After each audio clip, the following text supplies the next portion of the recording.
गुणायतन प्रणेता शंका समाधान भावना एक प्रवर्तक जन जन के शन प्रखर वक्ता बोले परम पूज मनीषी प्रमाण सागर जी महाराज की जय जय जय। बोले परम पूज मनीषी निर्वेक सागर जी महाराज की। बोले परम पूज मनीषी संधान सागर जी महाराज की।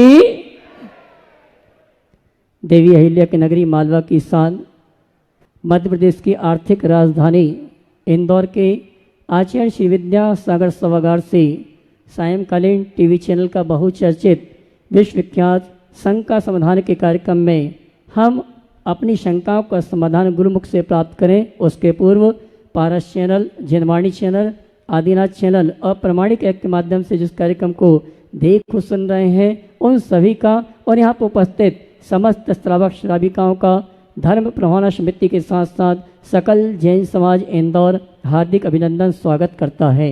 चलते हैं प्रतिदिन की भांति परम पूज मुनिवर के श्री चरण नमन करते हुए आशीर्वाद प्राप्त करेंगे और निवेदन करेंगे। शंका समाधान के कार्यक्रम के लिए दोनों हाथ जोड़ लेंगे और मेरे साथ बोलेंगे हे मुनिवर नमोस्तु, हे गुरुवर नमोस्तु, हे मुनिवर नमोस्तु।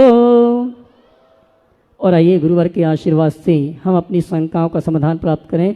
उसके पूर्व आज जिन्होंने गुणायतन से जुड़ने का अवसर प्राप्त किया है गुणायतन ट्रस्टी के रूप में सर्वप्रथम मैं आमंत्रित करूंगा श्रीमान निर्मल जी इंदिरा जी गंगवाल, सदगुरु Gokul residency, racecourse road Indore, जिन्होंने गुणायतन ट्रस्टी के रूप में जुड़ने का अवसर प्राप्त किया है। अगर उपस्थित हैं तो मैं सम्मान सहित आमंत्रित करूंगा। मंच पे आए परम पूज मुनिवर के श्री चरण नमन करते गुरु वंदना का सौभाग्य प्राप्त करेंगे। शायद हमारे बीच में नहीं है, मैं चाहूँगा उनके भावों की अनुमोदना के लिए आप जोरदार ताली बजाकर उनका सम्मान करें। और आइए चलते हैं गुणायतन ट्रस्टी के रूप में हमारे इंद्र कुमार जी सेठी परिवार की प्रेरणा से जिन्होंने आज गुणायतन ट्रस्टी के रूप में जुड़ने का अवसर प्राप्त किया। डॉक्टर सुरेंद्र कुमार जी हीरा सेठी, श्री अतुल जी अमिता जी सेठी, श्री आशीष पूर्वा आकाश शेट्टी इंदौर अगर उपस्थित हैं तो वह परम पूज मुनिवर के श्री चरण नमन करते गुरु वंदना का सौभाग्य प्राप्त करेंगे। और उनके सम्मान के लिए मैं आवाज़ दूंगा हमारे गुणायतन के ट्रस्टी जी श्रीमान इंद्र कुमार जी वीणा जी शेट्टी, गुणायतन ट्रस्टी इंदौर, ये आएंगे। हमारे सम्मानी डॉक्टर सुरेंद्र कुमार जी हीरा जी शेट्टी इंदौर, इनका गुणायतन परिवार की ओर से सम्मान का कार्यक्रम संपन्न करेंगे। मैं चाहूँगा आप जोरदार ताली बजाकर इनका सम्मान करें। आइए साहब श्रीमान सुरेंद्र कुमार जी हीरा सेठी, अतुल जी अमिता सेठी आए और इंद्र कुमार जी और वीणा सेठी जी जो कि गुणायतन ट्रस्टी हैं हमारे सम्मानीय गुणायतन ट्रस्टी का सम्मान का कार्यक्रम संपन्न करेंगे। और आइए मैं उस बिटिया को आमंत्रित करूंगा जिसने अपने व्यक्तित्व के माध्यम से पूरे इंदौर क्या पूरे भारतवर्ष का नाम जी जी। और आइए चलते हैं बिना किसी भूमिका के आप सभी की ओर से परम पूज मुनिवर संधान सागर जी महाराज से निवेदन है हे मुनिवर आगे के कार्यक्रम का संचालन करके हम सभी की शंकाओं का समाधान करवाने का कृपा करें। बोले परम पूज मुनि श्री प्रमाण सागर जी महाराज की। आज का यह विशेष जैसा कि सबको मालूम है शंका समाधान का सत्र आज रविवार भी है और गुरुवार का जैसा सुबह अपन को आशीर्वाद मिला। इस विशेष सत्र में प्रथम प्रश्न के लिए विशेष लोगों को अपन बुलाते हैं जो सिद्ध क्षेत्र गिरनार जी की यात्रा के लिए जा रहे हैं। ऐसे गिरनार यात्रा संघ इंदौर से काफी लोग यहाँ से जा रहे हैं। एक साथ वो खड़े हो जाएंगे और प्रश्न करेंगे उनके प्रमुख संयोजक इंद्र कुमार जी वीणा जी सेठी जो गुणायतन के ट्रस्टी भी हैं। और उसके बाद में तैयार रहेंगे जोशी जी जैन सूतवाला परिवार भोपाल। आशीर्वाद भी ले लें आप और बोलें इंद्र कुमार जी। हाँ नमोस्तु महाराज जी, इच्छामी छुल्लक जी। महाराज श्री दिगंबर जैन आम समाज संगठन इंदौर द्वारा जरूरतमंद 250 परिवारों को निःशुल्क गिरनार तीर्थ वंदना कराई जा रही है। महाराज जी हम इस यात्रा को यादगार कैसे बनाएं इसके लिए आपका मार्गदर्शन और बहुत आशीर्वाद की जरूरत है। नमोस्तु महाराज जी। सबसे पहले तो मैं इस अच्छे कार्य के लिए इंदर जी और आपकी पूरी टीम को आशीर्वाद देना चाहूँगा कि आप जो इस तरह का उपक्रम कर रहे हैं बहुत ही अनुकरणीय उपकरण है और ऐसा सत्प्रयास सभी को करते रहना चाहिए। आपने बहुत अच्छा सवाल किया है कि इस यात्रा को यादगार कैसे बनाएं। मैं सभी से कहूँगा कि तीर्थ यात्रा को अपने जीवन की अंतर यात्रा का आधार बना लो, इसे अपने जीवन का टर्निंग पॉइंट बना लो। आपका जीवन यादगार नहीं शानदार बन जाएगा। आप इस यात्रा को केवल एक यात्रा के रूप में न देखें, आप तीर्थ वंदना के लिए जा रहे हैं। खूब भाव भक्ति से भर करके वंदना करें और यथासंभव जितना बन सके संयम साधना के साथ रहें। गिरनार जा रहे हैं तो वहाँ तो और विशेष संयम रखने की ज़रूरत है और सावधानी रखें और खूब भाव भक्ति के साथ भगवान की आराधना करें। वो आपके जीवन के लिए यादगार बनेगी और हर व्यक्ति अपने जीवन के लिए कोई न कोई एक ऐसा दृढ़ संकल्प ले जो जीवन भर निभाया जा सके। ओ नमोस्तु महाराज जी। बस एक ही महाराज जी एक चलो। जो इंसान बुरी स्थिति में फिसले नहीं एवं अच्छी स्थिति में उछले नहीं, वह इंसान कैसा है? फिर से बोलो। जो इंसान बुरी स्थिति में फिसले नहीं एवं अच्छी स्थिति में उछले नहीं, वह इंसान कैसा है? फिर से बोलिए। जो इंसान बुरी स्थिति में फिसले नहीं और अच्छी स्थिति में उछले नहीं, वह कैसा है? जो बुरी स्थिति में फिसले नहीं और अच्छी स्थिति में उछले नहीं, वो कैसा है? देखो, जो जमीन से जुड़ा हुआ है वैसा है। समझ गए? जो जमीन से जुड़ा होता वो फिसलता नहीं और वो उछलता भी नहीं। समझ गए? और उनकी एक संरचना में अंतर होता, उसके पैर फ्लैट होते हैं। समझ गए? जिसके पैर फ्लैट होते हैं ना, जल्दी फिसलता नहीं और जल्दी से उछलता नहीं। तो मैं सभी से कहूँगा, बुरी स्थिति में फिसलने से और अच्छी स्थिति में उछलने से बचना चाहते हो, जमीन से जुड़े रहो। चलो। नमोस्तु महाराज जी। जोशी पीछे। हाँ, जोशी जी जैन सूत वाला परिवार अपने पूरे परिवार के साथ में यहाँ पर उपस्थित है। उनका प्रश्न भी बहुत अच्छा होता है, आप लोग प्रश्न ध्यान से सुने। सभी लोग बैठ जाएं, गिरनार यात्रा वाले, और उसके बाद में तैयार रहेंगे। उमेश जी तिवारी जी मीडिया से अपने बीच में हैं, अनिल जी सीए के साथ में वे तैयार रहें। मंचासीन सभी महाराजियों के चरणों में बारंबार नमोस्तु नमोस्तु नमोस्तु।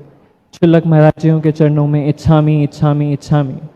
महाराज जी, जब जीवन में बदलती हवा है तो बदलता मन है, और भीगता तन है तो धुलता मन है।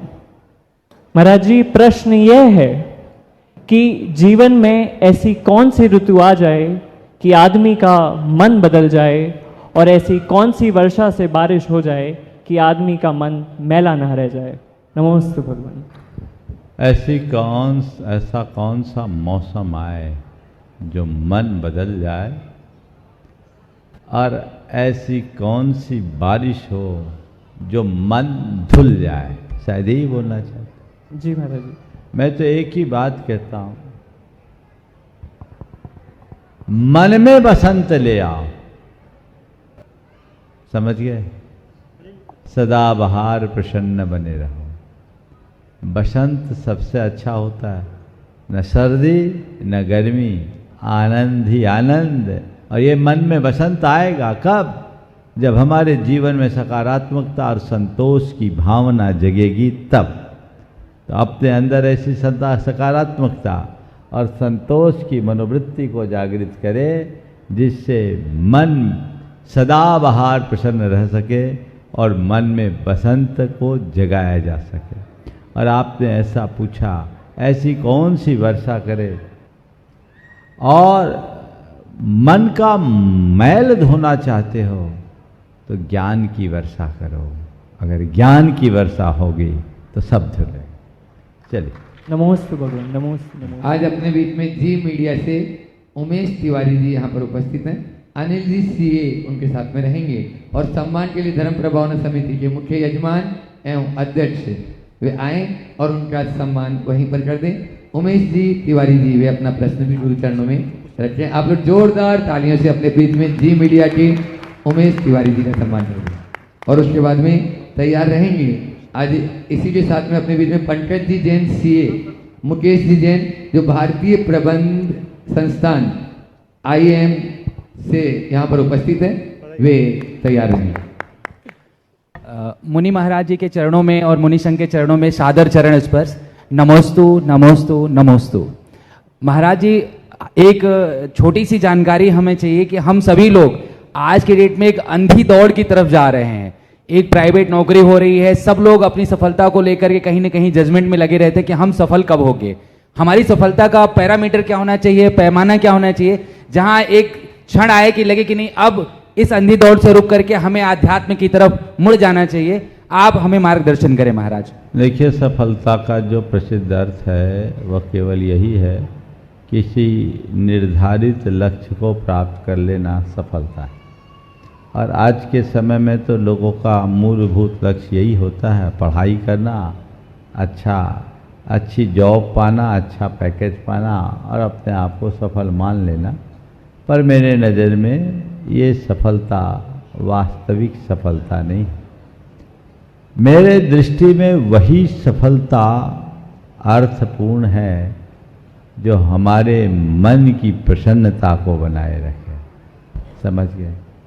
वह प्रसन्नता अर्थहीन है, वह सफलता अर्थहीन है जो हमारे मन की प्रसन्नता को छीन ले। तो अपनी मन की प्रसन्नता को बनाए रखे, जो जीवन में संतोष और रचनात्मकता के विकास के बाद ही घटित हो सकता। ओ पंकज जी, मुकेश जी जैन भारतीय प्रबंध संस्थान से इंदौर से, वे अपना प्रश्न गुरु चरणों में रखे और उसके बाद में अपने बीच में शोभित जी जैन IAS अपने पूरे परिवार के साथ में यहाँ पर उपस्थित हैं, वे अपना प्रश्न रखेंगे। शोभित जी जैन हो तो वे मंच पर आ जाएंगे। महाराज जी के श्री चरणों में नमोस्तु, छुलक जी के श्री चरणों में इक्षामि। महाराज जी, ये कहा जाता है कि आपको यदि अच्छा जीवन जीना है तो आपके जो एक्शन हैं और जो थॉट्स हैं वो समान रहना चाहिए।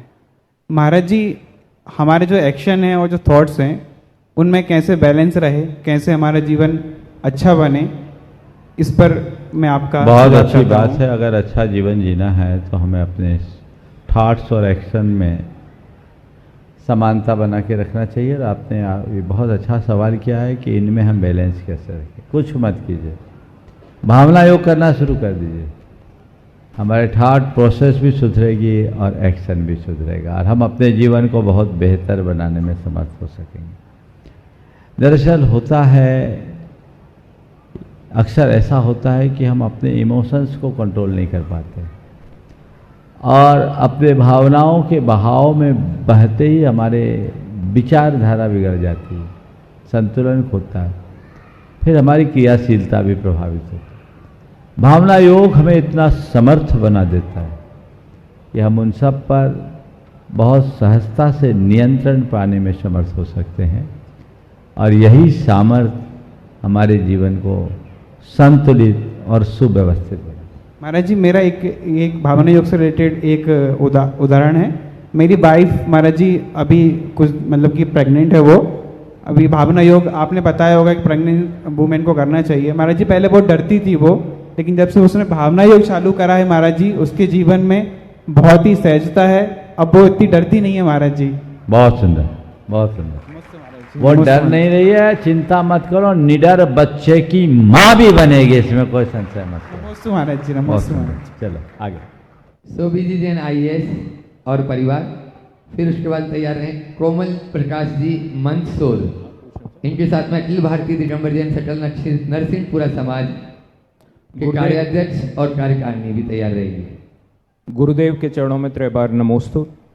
गुरुदेव एक बहुत पहुंचे हुए इटालियन इंडोलॉजिस्ट या भारतवेद हुए हैं, लिंग्विस्ट भी थे वो, और गुरुदेव लगभग 1910-1919 के आसपास ये थे। इनका नाम था प्रोफेसर LP टेसिटोरी। गुरुदेव इन्होंने कथन किया है जैन धर्म के बारे में। उन्होंने कहा, Jainism is of a very high order, its important teachings are based upon science.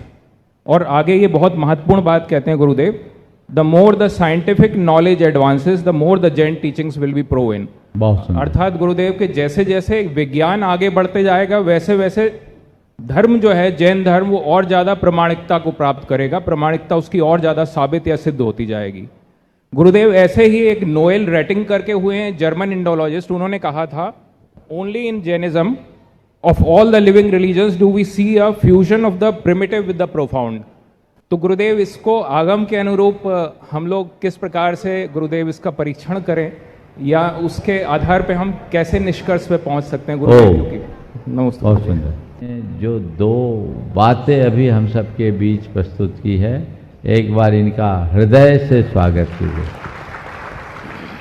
ये जैन धर्म के लिए बहुत गौरव का विषय है और मैं तो चाहता हूँ जो कोट आपने अभी जारी किया है इसका मूल रेफरेंस के साथ सब पूरे विश्व में इसे हमें प्रसारित किया जाए पूरे तथ्यों के साथ, ताकि लोग जैन धर्म के इस गौरव और गरिमा से परिचित हो सके।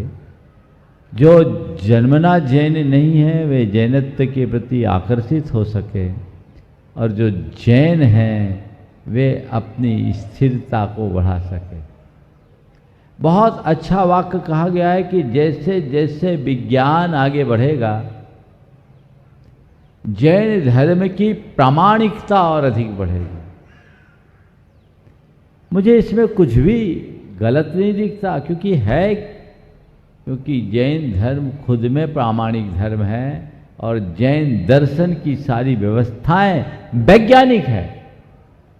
हम आज उन चीज़ों को समझ नहीं पाते, उन तक हमारी पहुंच नहीं हो पाती, इसलिए हम उन बातों को भले न समझ पाए, लेकिन ऐसी बातों को हमें बहुत अच्छे से समझना चाहिए, उनका स्वागत करना चाहिए, इसका खूब प्रचार प्रसार करना चाहिए। और आपके माध्यम से मैं कहूँगा कि जैनियों को जैन आगम के अध्ययन करने का भाव जगाना चाहिए। जितना जितना आप गहराई में उतरोगे उतना उतना मोती प्राप्त करोगे। इसी प्रश्न में मेरा विस्तारित प्रश्न ये है कि गुरुदेव, अगर वर्तमान जो पीढ़ी है वो साइंटिफिक टेम्परामेंट से चलती है और अगर ये ऐसा हो रहा है कि जैसे जैसे साइंस का विकास होता चलेगा जैनिज्म की जो सिद्धांत हैं वो सिद्ध होते जाएंगे, तो मैं देख रहा हूँ अपनी तुच्छ बुद्धि से कि क्या इस धरती पर, पृथ्वी पर जैन धर्म का विस्तार उन हिस्सों में भी अब होता हुआ दिखेगा जहाँ पे हमने पहले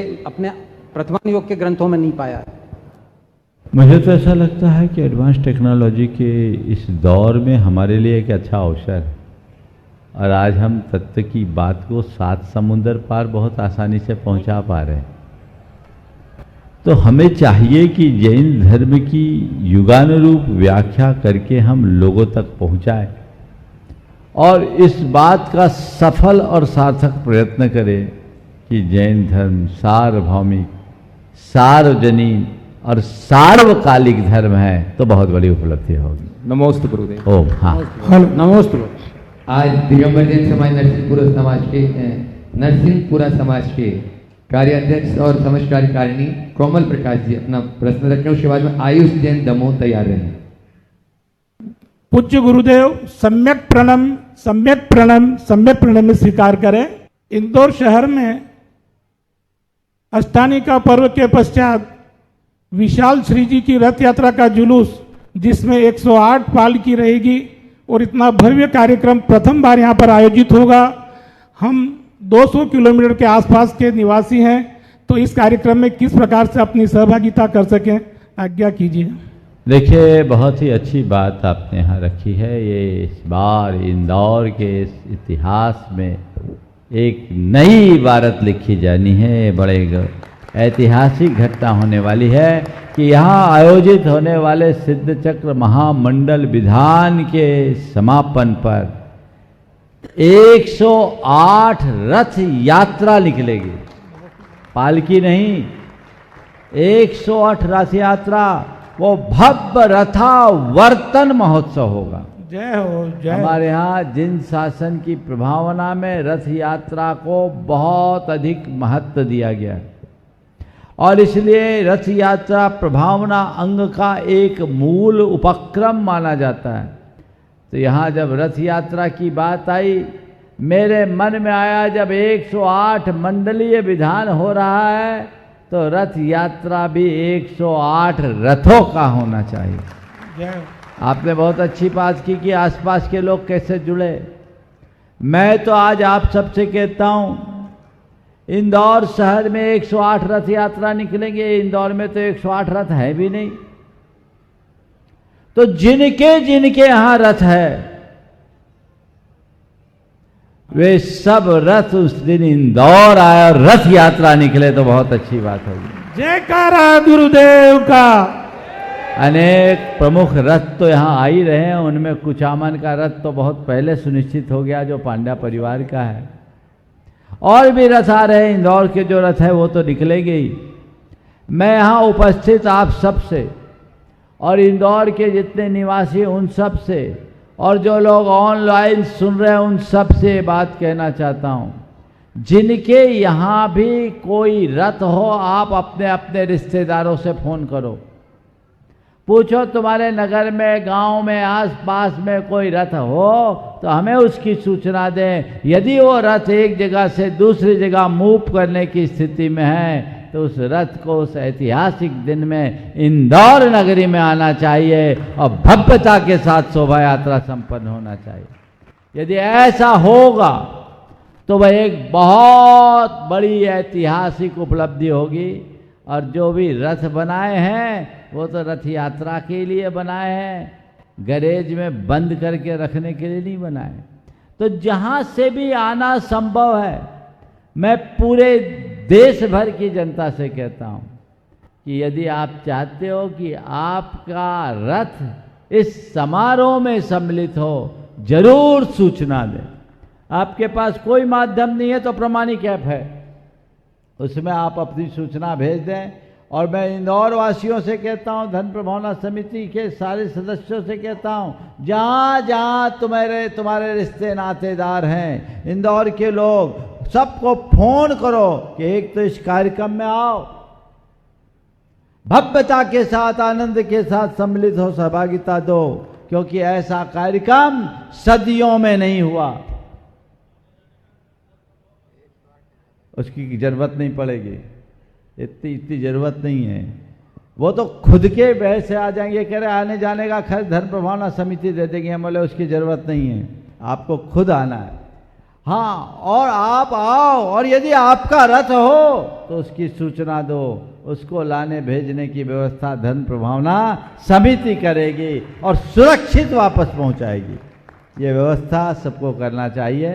बहुत अच्छी बात कही है। और मैं इसमें कहूँगा, नरसिंहपुरा समाज में बहुत रथ है, तुम सबसे पहले जिम्मा तो अपना लो कि हमारी समाजों में, छोटे छोटे गांवों में जहाँ कहीं भी रथ है, उन सारे रथों की जानकारी एकत्रित करेंगे और उन सबको आगे प्रेषित करेंगे। समय आज ज़्यादा नहीं है, इसलिए मत लो आयुष, बस। नमोस्तु गुरुदेव।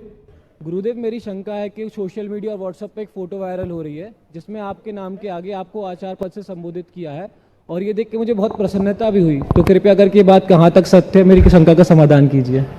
अरे भैया, कोई आचार्य लिख दे तो हम क्या करें? अच्छा है, ऐसा पहली बार नहीं लिखा गया, लिखने वाले तो कई बार लिखते हैं। एक बार मैं जबलपुर के आसपास था, वहाँ की एक पत्रिका में 19 बार मेरे नाम के आगे आचार्य लिख दिया। आचार्य महाराज संभवतः यहीं इंदौर में थे, इंदौर में ही थे ना। संजय मैक्स ने आचार्य महाराज को दिखाया कि देखो महाराज जी, प्रमाण सागर जी के नाम के आगे आचार्य लिखा। हाँ, संधान सागर जी वहीं थे ब्रह्मचारी अवस्था में। तो उनने दिखाया, बोला इनके नाम के आगे आचार्य लिखा है। तो आचार्य सिंह ने पहले कहा लिखा है तो क्या हो गया, और फिर लिखा, कहा पत्रिका वालों ने लिखा है ना, उनने तो नहीं लिखा, क्यों परेशान होते हो? आगे समझ, ऐसे तो कोई भी लिख दे और कोई भी छाप दे, समझ गए, उससे कोई फर्क नहीं पड़ने वाला। और किसी के नाम से के आगे कुछ लिखने से कुछ नहीं बनता, बनने के लिए पूरा जीवन खपाना पड़ता है, समझ गए। इसलिए इन सब बातों में बिल्कुल दिमाग मत लगाओ। जो है सो सामने है। कईयों की शरारत भी होती है, कईयों की अज्ञानता भी होती है, और हो सकता है कई हमारे ज़्यादा शुभचिंतक होंगे तो मैं उनसे कहता हूँ, अरे मेरे इतनी शुभचिंतक बनते हो तो आचार्य क्यों लिखते हो? लिखना ही है तो सिद्ध लिखो, तो ज़्यादा प्रसिद्ध होगा, ज़्यादा अच्छा है।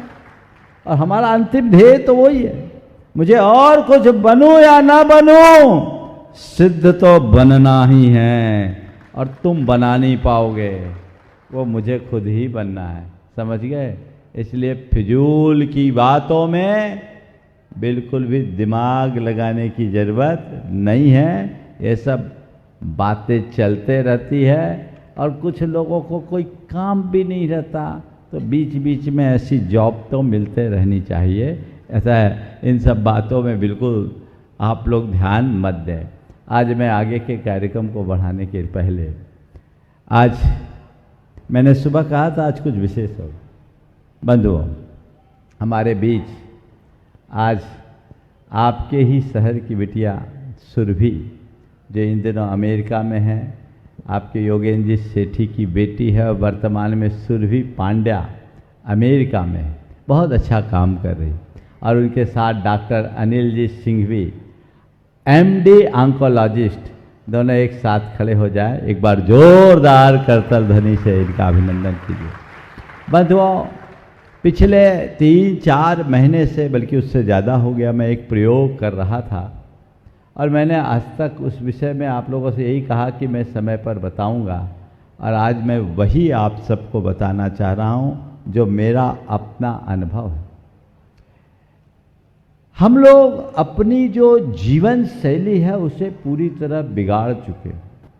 मनुष्य को अपनी प्रकृति के अनुकूल जीना चाहिए, और हमारी प्रकृति ने हमें अंदर से इतना व्यवस्थित बनाया है कि यदि अंदर कुछ गड़बड़ हो तो प्रकृति खुद अपने से ठीक कर ले। लेकिन हम लोग अपनी आदतों के कारण, अपनी बिगड़ी हुई जीवन शैली के कारण प्रकृति के विरुद्ध जाकर यदवा तदवा कार्य कर लेते हैं, और उससे हम अपनी मूलभूत शक्ति को खंडित करते हैं। पिछले 4-5 महीने से लगातार हमने जो प्रयोग किया, अब मुझे लगता है कि मैं प्रकृति के बहुत निकट आ गया हूँ, और आप लोगों को मेरा शरीर जरूर दुबला दिखता होगा, पर मेरी शक्ति 10 गुनी बढ़ गई, ये मैं अनुभव करता हूँ। इस प्रयोग से अगर मैं एकदम आप लोगों की बोल चाल की भाषा में बोलूं तो ये कह सकता हूं, मेरी गाड़ी का एवरेज बढ़ गया। अब ईंधन की खपत कम और गाड़ी की रफ्तार बढ़ गई। और क्या चाहिए? अगर कोई 1 लीटर में 10 किलोमीटर चलने वाली गाड़ी 1 लीटर में 30 किलोमीटर चलने लगे तो इससे अच्छी बात क्या होगी, बोलो? हाँ, तो अब ये गाड़ी ऐसी हो गई, इसका एवरेज बढ़ गया।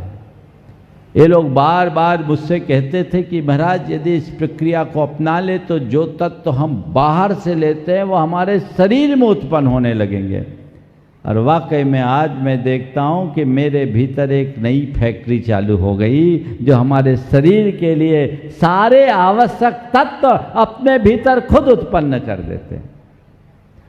बंधुओं, बहुत सारी प्रॉब्लम्स लोगों को रहती है, आप उनका ध्यान नहीं दे पाते, लेकिन इस तरह की प्रक्रिया को अपनाएं तो लाइफ स्टाइल से संबंधित सभी बीमारियों से मुक्त तो हो सकते हैं। आज मैं ये बात विश्वासपूर्वक आप सबसे कह सकता हूँ।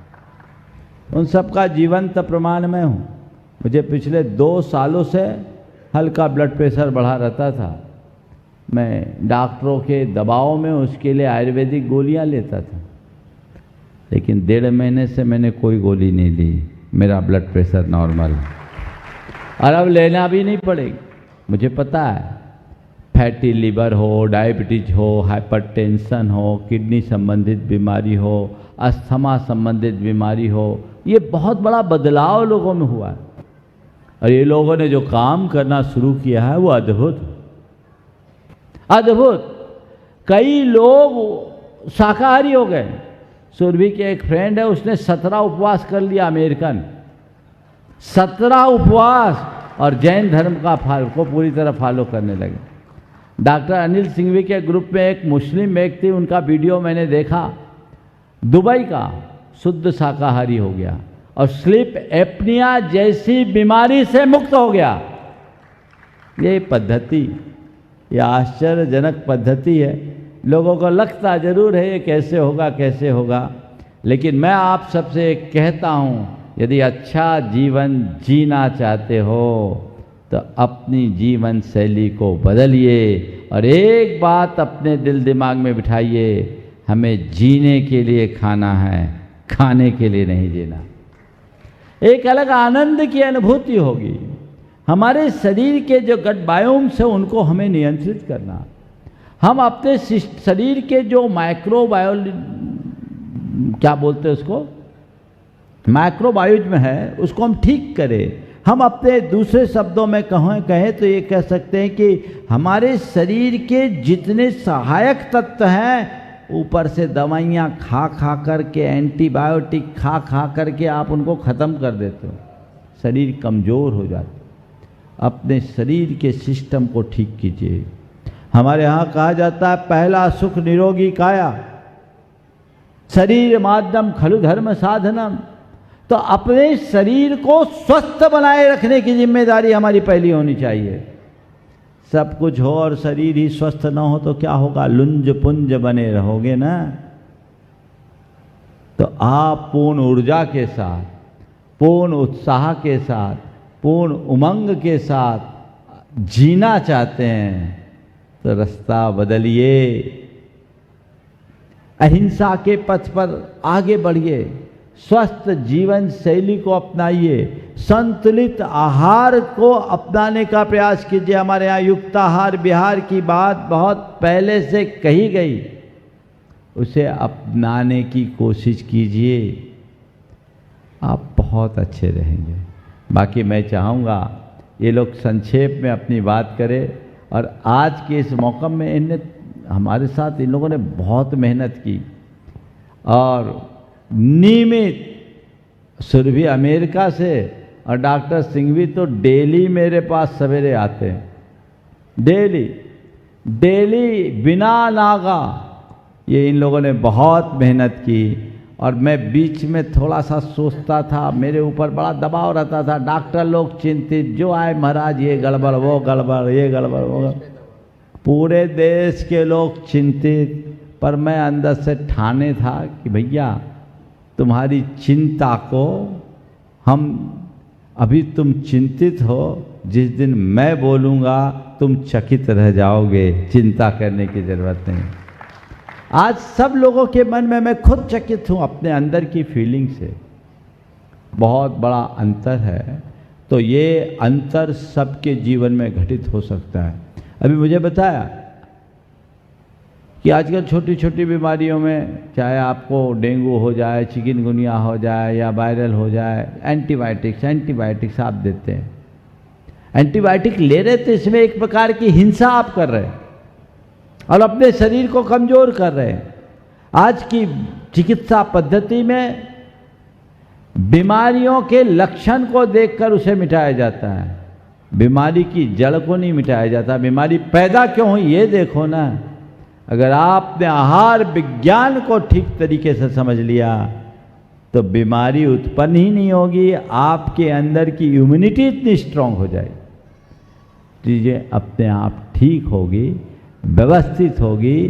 तो मैं सबसे कहना चाहता हूँ, आप लोग भी इन बातों पर विचार करें और सही परामर्श के साथ इस दिशा में आगे बढ़ें तो जीवन में बहुत बड़ा बदलाव होगा। मैं चाहूँगा इन दोनों का आप लोग सम्मान भी कीजिए एक बार जोरदार करतल ध्वनि के साथ, और संक्षेप में ये अपनी बात भी कहेंगे। और यदि इस तरह की प्रक्रिया को आगे बढ़ाया जाए और उसके साथ भावना योग भी जोड़ा जाए तो हम पूरे देश को स्वस्थ करने में बहुत बड़ी भूमिका निभा सकेंगे। ऐसा सब प्रयास सबको करना चाहिए। श्री पांडे का सम्मान के आमंत्रित करूंगा श्रीमती रानी दोषी और चंदनवाला पटौदी अजाय सम्मान करने के लिए। हो गया। हाँ बोलिए सुरभि। आप लोग भी तालियों में कंजूसी न रहे, जोरदार तालियां बजा दें। इन्होंने बहुत बड़ा कार्य किया है जो अपने गुरुदेव को हमेशा हमेशा के लिए स्वस्थ कर दिया। ऐसे सुरभि पांडे अपना वक्तव्य करें।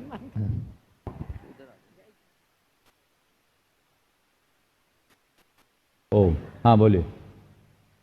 ओ नमोस्तु महाराज जी, सभी संतों को मेरा आभार, सादर प्रणाम, सादर नमोस्तु, सादर इच्छामि। जैन समाज को मेरा सादर जय जिनेन्द्र।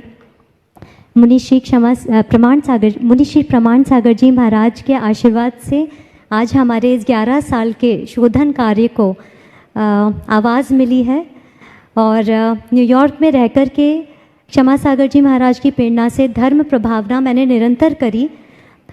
किताबें लिखी जैन धर्म की, पहला दूसरा तीसरा चौथा कदम, कुछ बोर्ड गेम्स बनाए और तीर्थंकर महावीर जैसी फिल्म का सह निर्देशन किया।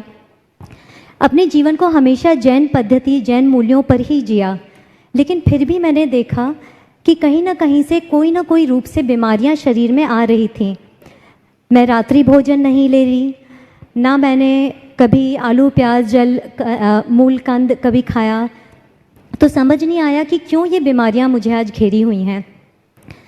11 वर्ष के सतत प्रयास से और जितने भी न्यूट्रिशनल साइंटिस्ट हैं उन लोगों के रिसर्च पेपर्स को स्टडी करके इस बात की समझ आई कि मैं जैन धर्म के मूल्यों को, जो कि आज स्वास्थ्य के बेसिस पर लिखा गया है, कैसे मैं समझ सकूं और बेहतर रूप से।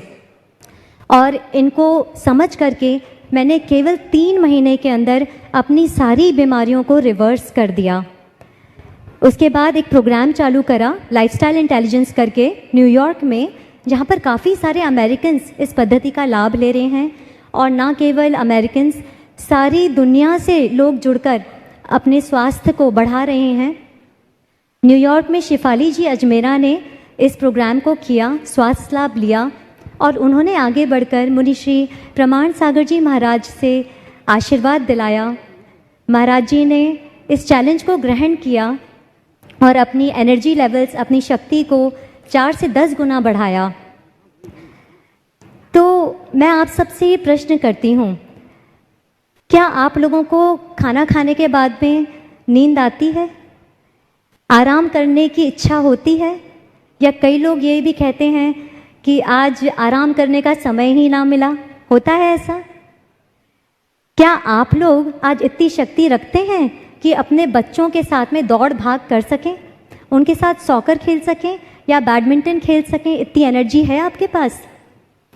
जब कोई हमारी लाइफ के अंदर स्ट्रगल्स आते हैं, परिस्थितियों में ऊपर नीचे उहापोह होती है, उस समय क्या हम बिल्कुल निर्विकल्प होकर अपने जीवन को जी पाते हैं कि बहुत नेगेटिव थॉट से हम घिर जाते हैं, टॉलरेंस नहीं होता, चिल्ला चोट मचाते हैं और घबराते भी हैं? होता है ये सब हमारे साथ, राइट? तो आप समझिए कि प्राकृतिक रूप से ये सब हमारे साथ नहीं होना चाहिए। हमारे पास में कुछ ऐसी शक्तियां हैं, रहस्यमय शक्तियां हमारे खुद के शरीर के अंदर प्राकृतिक रूप से हमें ये दी गई हैं। इस शरीर के माध्यम से ही, जिसे हम बोलते हैं आज हमारा ह्यूमन बर्थ है, ये डिफ़ॉल्ट सेटिंग में ये हमारे साथ में आई हुई हैं। इस शक्ति को बढ़ाया जा सकता है, समझा जा सकता है, उसका उद्घाटन किया जा सकता है, लेकिन हम अगर उसे एक चांस दें तो।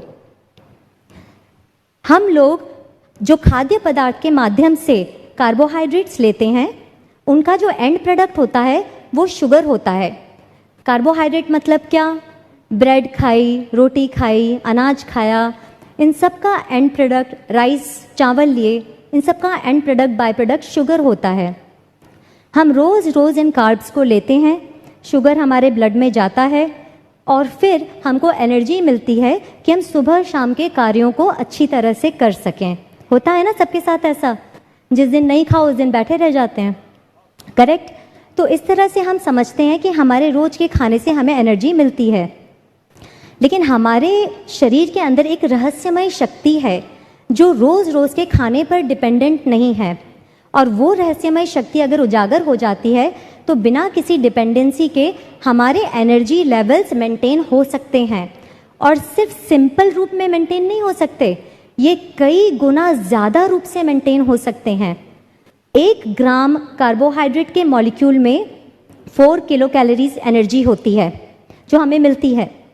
लेकिन जब हमारी बॉडी के अंदर हमारे ही मॉलिक्यूल्स जिनका नाम है फैट्स, आप सब जानते होंगे वसा, ये फैट मॉलिक्यूल जब बर्न होते हैं तो 1 ग्राम फैट मॉलिक्यूल के बर्न होने से आपके शरीर के अंदर 9 किलो कैलोरीज की एनर्जी स्वाभाविक रूप से आपको प्रदान करता है आपका ये शरीर। लेकिन हमने कभी उसको उद्घाटन किया ही नहीं क्योंकि हम रोज़ रोज़ कार्ब्स खाते हैं। तो एक बार ज़रूर हमें अपनी शक्ति का उद्घाटन करना चाहिए। हम सब जैन हैं, प्रकृति से जुड़ते हैं, शायद जैन शब्द बना भी प्रकृति से ही है। अगर हम प्रकृति के माध्यम से अपने खुद के होने का उद्घाटन सही मायने में नहीं करते तो फिर हमारे पास में तप की, त्याग की ऊर्जा कहाँ से आएगी? अभी तो हमें गुस्सा आता है, अभी तो हमें चीज़ों से जूझना पड़ता है, ये हमारे लिए नहीं है ऐसा। अगर हमने हमारी ऊर्जा का लेवल बढ़ाया, हमारे दिन में आराम करने की आदतें ख़त्म हो जाएंगी, चिड़चिड़ापन ख़त्म हो जाएगा, एनर्जी का स्रोत बढ़ेगा, हमारी सारी बीमारियां रिवर्स होंगी। आजकल की जितनी भी लाइफस्टाइल डिजीज़ हैं, लोग आकर मुझसे पूछते हैं ये तो मेरे कर्म से है, तुम क्या कर लोगे? तब उनको मुझे बताना पड़ता है कि ये आपने इनवाइट करी हैं बीमारियां अपने शरीर में, इन्हें कहते हैं लाइफस्टाइल डिजीज़ेस। जैसे महाराज जी ने अभी हाल बताया, हमें हार्ट प्रॉब्लम हुई, डायबिटीज़ हुई, आर्थराइटिस हुआ, ऑटो इम्यून डिसऑर्डर्स हुए, बहुत सारी ब्लड प्रेशर हुआ, इन्फ्लेमेशंस हैं बॉडी में, ये सारी डिजीज़ेज आज लाइफस्टाइल से हमारे आई हैं, हमने खुद ने इनवाइट कर रखी हैं। हम क्यों बैठकर यहाँ कर्मों को दोष दे रहे हैं? हमें तो पुरुषार्थ करना चाहिए कि अपने भीतर की छुपी हुई रहस्यमय शक्ति को हम उजागर करें और फिर चल कर के हम अपने अंदर की ऊर्जा इतनी बढ़ाएं कि जिसमें हम विश्वास रखते हैं हमारे प्रशस्त मार्ग में जो कि मोक्ष मार्ग है, उस मोक्ष मार्ग की तरफ हम आरूढ़ हो सकें इस ऊर्जा शक्ति से जो हमारे भीतर रहस्य बनकर हमारे अंदर मचल रही है बाहर निकलने के लिए। मैं आप सबसे निवेदन करूंगी, एक बार इस शक्ति के उद्घाटन को मौका दें, अपनी सारी बीमारियों को खत्म करें आप लोग और मन लगा करके मोक्ष मार्ग की तरफ अपने पैरों को आगे बढ़ाएं। जय जिनेंद्र।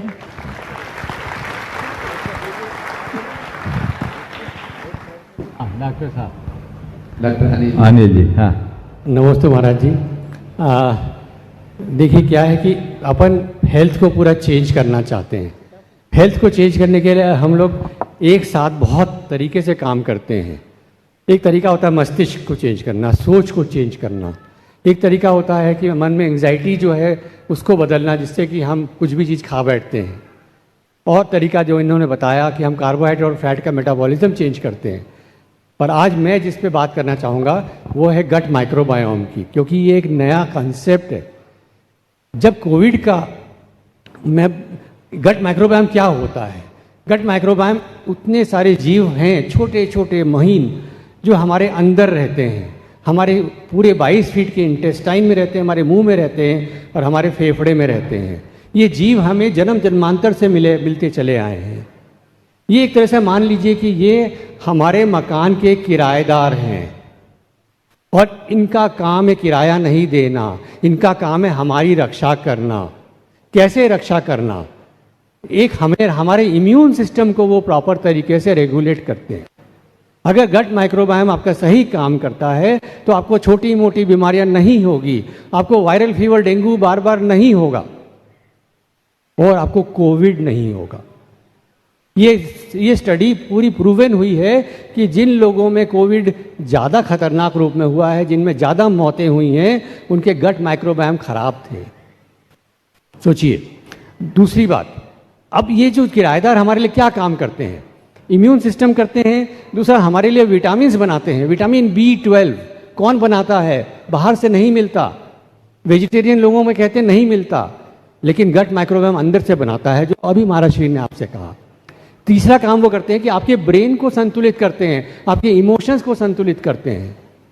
तो अगर आपका ब्रेन सही काम करता है, वो इसलिए करता है क्योंकि आपके माइक्रोबायोम जो है, जितने कीटाणु, वो सही काम कर रहे हैं। और चौथा सबसे इम्पॉर्टेंट कि वो आपके बॉडी को मैसेज देता है, इसने जो खाना खाया इसको बर्न कर दो, या फिर ये मैसेज देगा कि इसने जो खाना खाया इसको फैट में कन्वर्ट कर दो। वो गट माइक्रोबायोम करता है।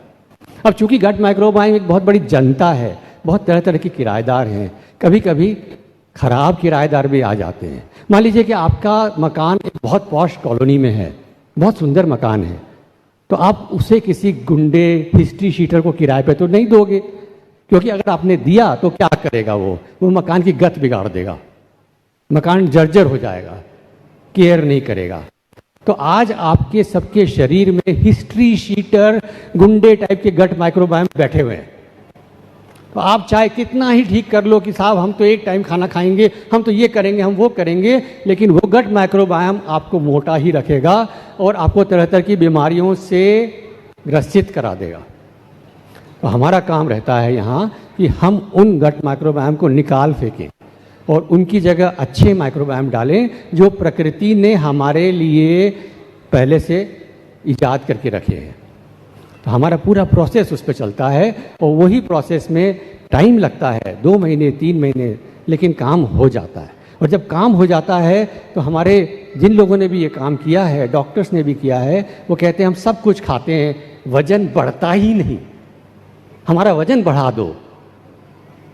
ऐसी प्रॉब्लम यदि आप लोग लेना चाहें तो ज़रूर इस तरह की प्रक्रिया में आए, नहीं तो कोई बात नहीं, समझिए। तो ये जो है कुंजियां हैं कुछ जो कि हम लोग ने ढूंढी है और इसको इम्प्लीमेंट करने का साइंटिफिक तरीका भी खोज लिया है। कोई दवा नहीं, कोई भी स्पेशल सप्लीमेंट नहीं, सिर्फ हमारे प्रोसेस से, खाने पीने के प्रोसेस से अंदर से पूरी चेंज करना, नया गट माइक्रोबायोम इंस्टॉल करना है और आप बिल्कुल ठीक हो जाएंगे जीवन भर के लिए। सिर्फ जीवन भर के लिए नहीं, आपके आने वाली जनरेशन्स भी आपको देखा देखी ठीक हो जाती है। ये देखा है हमने, हम लोग कितने साल से ये काम कर रहे हैं। बस इतना ही मुझे कहना था, बहुत बहुत धन्यवाद। बहुत सुंदर, बहुत अच्छा काम ये लोग कर रहे हैं और मैं तो चाहूँगा इसे बढ़ावा दिया जाए, सब लोग इससे जुड़े। आज ही एक बहन जी मेरे पास आई थी वाशिंगटन से, अगर यहाँ सभा में हो तो थोड़ा खड़े हो जाए, है क्या? देखिए ये बहन जी है वाशिंगटन से, सुरभि जी, ये वाशिंगटन की बहन जी है, इन्होंने आपका पूरा प्रोग्राम एक बार कर लिया है। आगे आ जाइए आप देख लीजिए। और ये कह रही हैं कि हमसे आके इन्हें कहा महाराज मैंने एक बार पूरा प्रोग्राम कर लिया, सामने आ रही है, और दूसरी बार मैं फिर करना चाहता हूँ। और इनको देख के लगता है कि ये प्रोग्राम कर ली, और बिल्कुल मैं तो ये कहता हूँ इस प्रोग्राम को करने वाला पिंड खजूर की जगह छुआरा बन जाता है, और छुआरा ज़्यादा छरहरा होता है और वो बिल्कुल चीज़ें आती है। तो ये चीज़ें हमको देखना चाहिए और ये बहुत अच्छा है, इसकी लोकप्रियता दिनों दिन बढ़ रही है। और कई लोग इसको कीटो डाइट से जोड़ते हैं, ये कीटो डाइट से बिल्कुल भिन्न है। कीटो डाइट में प्रोटीन्स दिया जाता है और उसमें नॉनवेज भी अलाउ करते हैं, यहाँ वैसा कुछ नहीं, अपने भोजन के माध्यम से सारे कार्य संपन्न होते हैं। अब भैया आगे की कार्यवाही करेंगे। आपकी तालियां वो बहन जी आ रही अच्छे हो जाएगी। और आइए आज हमारे बीच में मध्य प्रदेश के मुखिया, यशस्वी मुख्यमंत्री डॉक्टर मोहन जी यादव, उनकी बहन श्रीमती कलावती यादव, जो कि उज्जैन नगर निगम में सभापति हैं, हमारे बीच उपस्थित हैं। मैं सम्मान से आमंत्रित करूंगा, वे आए परम पूज्य मुनिया के इसी चरण नमन करते हुए आशीर्वाद प्राप्त करें। और उनके सम्मान के लिए मैं आवाज़ दूंगा हमारे नवीन जी गोधा, अर्पित जी पाटौदी और साथ में श्रीमती सुभद्रा देवी गोधा, ये आएंगे। सम्माननीय श्रीमती कलावती यादव, सभापति उज्जैन नगर निगम, जो कि हमारे मध्य प्रदेश की यशस्वी मुख्यमंत्री डॉक्टर मोहन जी यादव उनकी बहन श्री हैं। और मैं चाहूँगा जोरदार ताली बजाकर इनका सम्मान करें।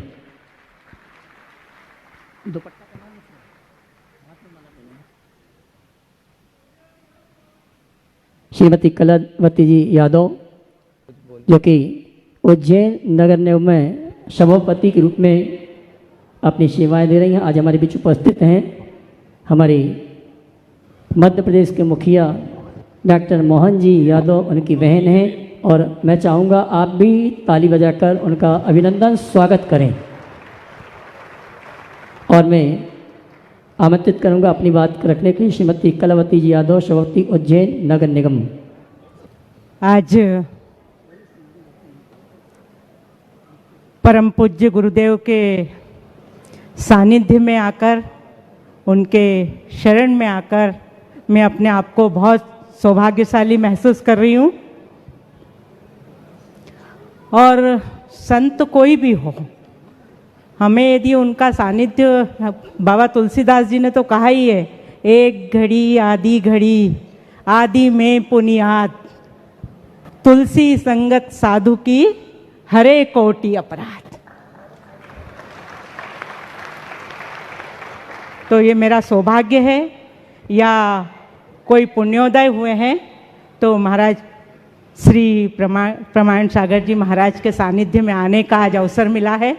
और निश्चित रूप से यहाँ महाराज जी के साथ साथ आप सबके दर्शनों का लाभ मिला है।